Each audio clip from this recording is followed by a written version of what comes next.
For almost as long as I can remember, I have wanted to work in healthcare. There are several different aspects that motivate me to pursue a career in healthcare. In my family, there are several mental health issues, and that has really intrigued me and made me interested in how the human body works and how the healthcare system handles it. I've always wanted to be a part of the healthcare team that I've looked up to for so many years and be that for someone else. I think this also ties in with a lot of my identity.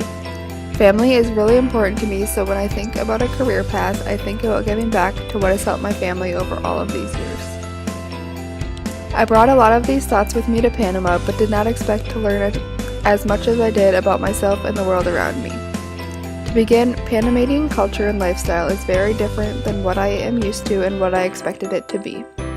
One of the main differences from the US is the general health care and water quality. In my life, I take my privileges for granted. Seeing firsthand how the indigenous people live in their day-to-day life was really eye-opening. A tipping point for me was visiting the floating doctor's headquarters.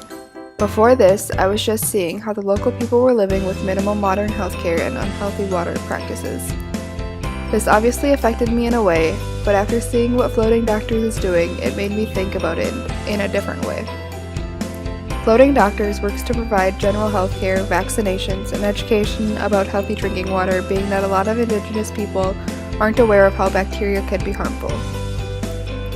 Being that they don't have access to a lot of higher education, there is a lack of knowledge regarding how things you can't see can still make you sick. It was really interesting talking with the people that were working with the indigenous people to try and gain their trust and show them ways to stay healthier. I thought it was interesting how much the indigenous people only trusted people in their own communities and their elders. That is definitely different here in the US. Seeing the practical applications of Floating Doctors made me think about how any help is helpful and can make a big impact no matter how small you think it is. For example, there were people there packaging supplies for the doctors to take out on their clinic trip. Without all of the supplies packaged properly, they could become contaminated in the time it takes to get to the communities, like during the boat rides and the hikes. There were so many other roles people were participating in, making sure everything was going smoothly, and they are doing as much as they can to help the communities, even if they weren't the doctors who are providing direct care. This is definitely something that I'm taking with me for my future. No matter how minuscule you think something is, it can have a much larger impact than imaginable to people in need.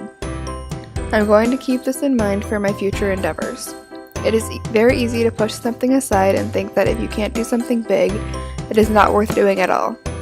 Seeing the work that they are doing at Floating Doctors and how all of the little things come together to make a big impact really showed me that working on something small can still have a big positive impact. Tying back to wanting to serve the community that has helped my family out, I'm now recognizing that even the littlest efforts can go a long way. I would not be the same person that I am today if it was not for the rewarding trip to Panama, and I'm grateful for being able to experience everything that country has to offer.